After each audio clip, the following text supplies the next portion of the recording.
প্রতিদিনই মাত্র 1 ঘন্টা সময় হাতে নিয়ে আমি যেভাবে আমার ঘরবাড়িটাকে পরিষ্কার পরিচ্ছন্ন করে গুছিয়ে রাখি আজকে তোমাদের সাথে সেটাই শেয়ার করব। আশা করছি আজকের ভিডিওটি দেখতে তোমাদের খুব ভালো লাগবে। যদিও আমার তো প্রচণ্ড পরিমাণে ঠান্ডা লেগেছে, আর সে কারণে আমার গলার ভয়েসটা শুনে তোমরা বুঝতেই পারছো একদমই বসে গেছে।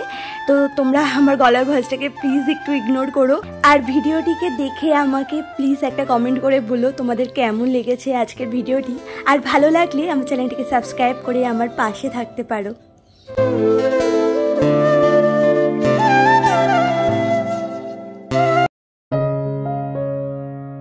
সুপ্রভাত বন্ধুরা, কেমন আছো তোমরা সবাই? আশা করছি তোমরা সবাই খুব ভালো আছো আর সুস্থ আছো, আর আমরাও বেশ ভালোই আছি। বাড়ির সবাই তো মোটামুটি ভালোই আছে, তবে আমার এই যে ঠান্ডা লেগেছে খুব। তো যাই হোক, আজ হলো সোমবার, আর এখন সময় হয়েছে ঠিক সকাল ওই 8:45 মতো হবে। আজকে জানো তো ঘুম থেকে উঠতে একটু দেরি হয়ে গেছিলো। তো যাই হোক, এদিকে দেখো এখন একটু স্কিন কেয়ার করে নিলাম, আর প্রথমে কিন্তু একটা ময়শ্চারাইজার অ্যাপ্লাই করলাম, আর তারপরে আমি একটা সানস্ক্রিমও অ্যাপ্লাই করলাম। আর এই গরমের মধ্যে সানস্ক্রিমটা অ্যাপ্লাই করা কিন্তু খুবই দরকার। বিশেষ করে আমরা বাড়ির বউরা তো রান্নাবান্না করতেই হয়, আর আগুনের সামনে থাকলেও স্কিনে না অনেকটাই ক্ষতি হয়। তো সানস্ক্রিমটা অ্যাপ্লাই করলে না স্কিনকে অনেকটাই প্রোটেক্ট করে। তো যাই হোক, সেজন্যই ময়শ্চারাইজার অ্যাপ্লাই করে সানস্ক্রিন তার উপরে অ্যাপ্লাই করে দিলাম। আর যদিও গরম পড়ে গেছে, তবু স্কিনে কিন্তু ভালোই টান ধরছে এই সময়টা বিশেষ করে, আর ঠোঁট জানো তো প্রচণ্ড পরিমাণে ফাটছে, আর সেজন্যই ময়শ্চারাইজারটা অ্যাপ্লাই করলাম। তো যাই হোক, তারপরে দেখো একটু সাজুগুজু করে নিয়ে এদিকে বিছানাটাকেও এখন গুছিয়ে নিচ্ছি। একটু পরেই আবার মামামের আন্টি পড়াতে চলে আসবে, আর সে কারণে বিছানাটাকে আগে পরিষ্কার পরিচ্ছন্ন করে নিলাম, আর এই যে মশারিটা জায়গা মতো রেখে দিলাম। আর তারপরে এখান থেকে কিছু সবজি বার করে নিয়ে যাচ্ছি, ওই যে রান্না করব, আর কেটে রাখতে হবে। আর ফ্রিজে মাছও ছিল, তো মাছটাকেও নিয়ে যাচ্ছি। খানিকক্ষণ তো জলে ভিজিয়ে রাখতে হবে, নইলে বরফটা আবার ছাড়বে না, আর সেজন্য নিয়ে গিয়ে রান্নাঘরে না জলে ভিজিয়ে দিলাম। তো যাই হোক, তারপরে আবার চলে এসেছি ঘরে, দেখতেই পাচ্ছ। আর এখন এসে ঘরটাকে খুব ভালো করে ডাস্টিং করে নিচ্ছি। বাসি ঘর এভাবে ফেলে রাখবো না, আর আজকে যেহেতু ঘুম থেকে উঠতে একটু দেরি হয়ে গেছে, তাই ভাবছি এখনই ঘরটাকে মুছবো না, বরং পরে এসে ঘরটাকে মুছবো। ওইদিকে আবার রান্নাবান্নার দিকে যেতে হবে, নইলে অনেকটাই দেরি হয়ে যাবে। আর সেজন্যই আগে থেকে কিন্তু আমি একটা প্ল্যানিং করে নিয়েছি যে এই কাজগুলোর পরে এই কাজগুলো করব। ওইদিকে বাসি ঘরটাও আমার ফেলা হলো না। এদিকে দেখো চলে এলাম আবার রান্নাঘরে, আর আগে এসেই চাটা করে নিচ্ছি। আর প্রথমে কিন্তু আমি ভাত বসিয়ে দিয়েছিলাম, ওভেনের একদিকে কিন্তু ভাত হচ্ছেই, আর একদিকে চাটা করে নিয়েছি। তো যাই হোক, ওইদিকে আমি চা খেলাম, শাশুড়িমাকে একটু দিলাম, আর ওইদিকে মামামের আন্টি এসেছে, তো ওকেও দিয়ে এলাম। আর তারপরে দেখো এখন আবার চলে এসেছি রান্নাঘরে, আর এসেই এই যে রুমালগুলো দেখছো, তো এগুলো দিয়ে সমস্ত কন্টেনারগুলো মোছা হয়। আবার এর উপরে ওই যে রুটি যখন বেলি না, তখন চাকিটা এর উপরে রেখেই রুটিটা বেলা হয়। তো এইভাবে সবসময় এটাকে ইউজ করা হয়। প্রচণ্ড পরিমাণে তেল কাজটা হয়ে গেছিলো, এতটা পরিমাণে মানে তেল চিটচিট করছিলো যে কি বলবো। আর সেজন্য গরম জলে সার্ফ দিয়ে মানে সারা রাত ভিজিয়ে রেখেছিলাম, আর তারপরে দেখতেই পেলে ভালো করে পরিষ্কার করে নিলাম। আর খুব সুন্দরভাবে পরিষ্কার হয়েছে জানো তো। আর হলুদের দাগ হয়ে না, আমি তো ভাবছিলাম উঠবে কি না, তো দেখলাম না, খুব ভালো করে উঠে গেছে, যেহেতু সারা রাত গরম জলে ভেজানো ছিল সার্ফ দিয়ে। তো যাই হোক, আর তারপরে ওইদিকে দেখো মাছগুলো ভালো করে ধুয়ে ওইদিকে মাছ ভাজাটাও বসিয়ে দিয়েছি।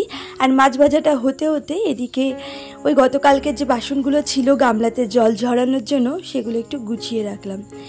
আর এদিকে ভাতটাও হয়ে গেছিলো, তো ভাতটাও উপর দিয়ে নিলাম। আর তারপরে দেখো একে একে সমস্ত মাছ ভেজে এখন রান্নাটাও বসিয়ে দিচ্ছি। পূজা ডেইলি ব্লগ থেকে আমাকে একটা দিদিভাই কমেন্ট করে বলেছিলে, পাশে আছি বন্ধু, পাশে থেকো। তো অবশ্যই আমি তোমাদের সকলেরই পাশে থাকবো দিদিভাই। শুধু তুমি এরকম ধরনের কমেন্ট কাউকে করো না, তুমি সবার ভিডিও দেখে ভালো হয়েছে এমন একটা কমেন্ট করে দিও। এই পাশে আছি পাশে থেকো এই ধরনের কমেন্ট করলে ইউটিউব কিন্তু তোমার এই কমেন্টটাকে স্প্যাম হিসাবে ধরবে, তাতে তোমার চ্যানেলের কিন্তু ক্ষতি হবে। আস্তে আস্তে দেখবে তোমার চ্যানেলের রিচটা ডাউন হতে শুরু করবে। এটা কিন্তু হয়, সকলের সাথেই এরকমটা হয়। তো এই ধরনের কমেন্ট কাউকে করো না। তুমি কারোর ভিডিও দেখে ভিডিও সম্পর্কিত যে কোনো একটা কমেন্ট করে দিও। তার যদি মনে হয় সে অবশ্যই তোমার পাশে দাঁড়াবে। তুমি এইভাবে আমাদের পাশে দাঁড়াচ্ছ, আমাদেরকে এইভাবে কমেন্ট করছো, দেখবে নিজের মধ্যেও, আমি বলে কথা না, সকলেরই ইচ্ছা হবে যে এই বন্ধুটা আমার ভিডিওটা ডেলি দেখছে, ডেলি কমেন্ট করছে, আমারও উচিত এই বন্ধুটার পাশে গিয়ে দাঁড়ানো। সে কিন্তু এমনিতেই তোমার পাশে দাঁড়াবে, তার জন্য এই ধরনের কমেন্ট তুমি করো না, তাতে তোমার নিজেরই কিন্তু ক্ষতি হবে। জানো তো, আজ পর্যন্ত আমি এই ধরনের কমেন্ট কাউকেই করিনি। আমি অনেকেরই ভিডিও দেখি, তো তাদের ভিডিওগুলো দেখতে যখন ভালো লাগে তো আমি বলি যে খুব ভালো হয়েছে ভিডিওটা, এরকম ধরনের কমেন্ট করি। আর তাদের যদি মনে হয় তারা কিন্তু আমার ভিডিও দেখতে চলে আসে, আর এমনটা হয়েওছে, অনেকেই এসেছে। তো কাউকে না এরকমভাবে বলতে হয় না, যার ইচ্ছা হয় সে নিজে থেকেই আসে। আর ওয়ান্ডারফুলি সোনালি থেকে আমাকে একটা দিদিভাই কমেন্ট করে বলেছিলে খুব সুন্দর ব্লগ, নিউ সাবস্ক্রাইবার হলাম। তো তোমাকে অনেক অনেক ধন্যবাদ জানাই গো দিদিভাই, এইভাবেই আমার পাশে থেকো। আর তুমি যে আমাকে এত সুন্দর একটা কমেন্ট করেছো না, তোমার কমেন্টটা পড়তে আমার ভীষণ ভালো লেগেছে। জানো তো, তুমি এইভাবেই আমাকে ছোট করে হলেও একটা কমেন্ট করো, আমি তোমার প্রত্যেক দিন তোমার কমেন্টে রিপ্লাইও দিয়ে দেবো, এমনকি তোমার কমেন্টটা পড়ে আমি সকল বন্ধুদের সাথে শেয়ার করে নেব। গত দিনের ভিডিওতে আমাকে সৌমিত্র লাহা দাস থেকে একটা দিদিভাই আমার চ্যানেলটিকে সাবস্ক্রাইব করেছিলে, তার নোটিফিকেশান কিন্তু আমি পেয়েছি। তো তুমি আমাকে কোনো কমেন্ট করোনি ঠিকই, কিন্তু তুমি যে আমার চ্যানেলটিকে সাবস্ক্রাইব করেছো সেটা কিন্তু আমি জানতে পেরেছি। তো তোমাকে অনেক অনেক ধন্যবাদ জানাই দিদিভাই আমার পাশে থাকার জন্য, আর আমার ভিডিওটা তোমার ভালো লাগার জন্য। অনেক অনেক থ্যাংক ইউ গো তোমাকে। তো যাই হোক, এইদিকে দেখতেই পাচ্ছ ওইদিকে টুকটাক রান্না বসিয়ে দিয়েছি, তারপরে এদিকে মোটামুটি বেশ কিছু বাসন পড়েছে, তো সেই বাসনগুলো এখনই মেজে নিচ্ছি, নইলে পরে না একসাথে অনেকগুলো বাসন পড়ে, আর তখন খুব কষ্ট হয় জানো তো একসাথে এক গাদা বাসন মাজতে।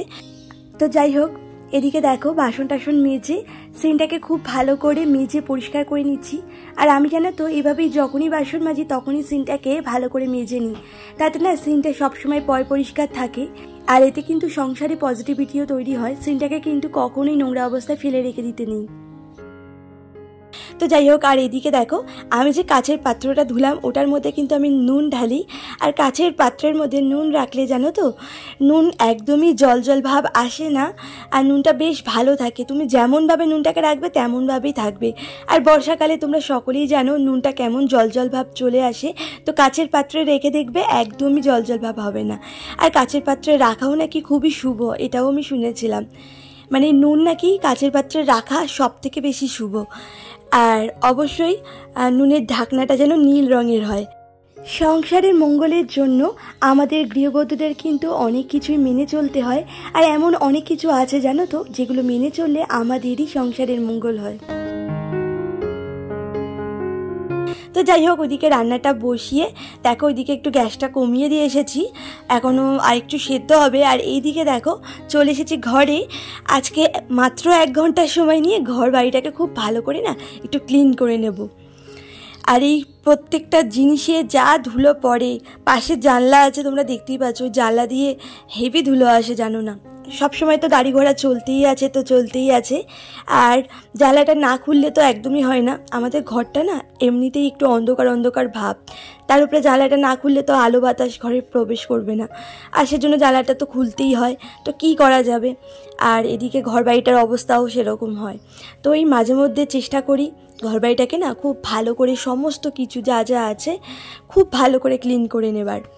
আর আগে জানো তো আমি 2-1 দিন ছাড়াই করতাম, তবে এই বেশ কিছুদিন হয়েছে না 2-1 দিন ছাড়া করে উঠতে পারছি না, মানে সংসারের চাপ এতটা পরিমাণে বেড়ে গেছে।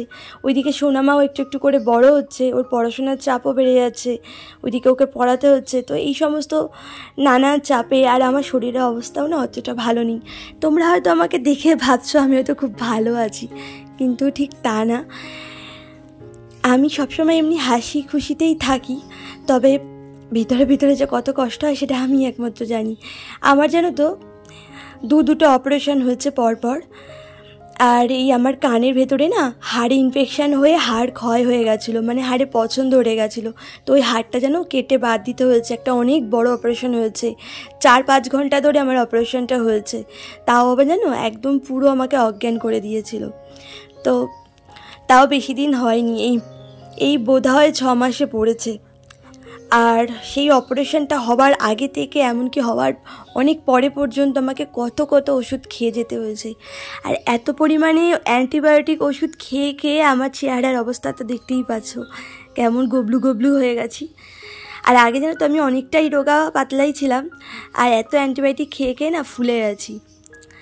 আর তার আগে তো আমার আরও একটা অপারেশন হয়েছিল, তো তখন তো আমি মরতেই বেঁচেছিলাম। আমার একটোপিক প্রেগনেন্সি হয়েছিল, আর সে কারণে জানো তো আমার শরীরে এক ফোঁটাও রক্ত ছিল না, আমাকে 8 বোতল রক্ত দিতে হয়েছে।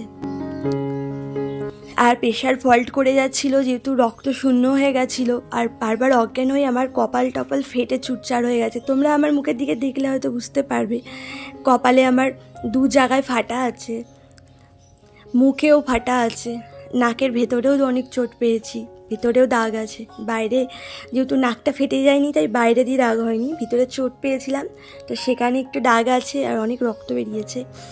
আর আমার এই ঠোঁটের উপরে নাকের নিচে ঠিক ওই জায়গাটায়, ওখানেও 2-3 জায়গায় ফেটে গেছে।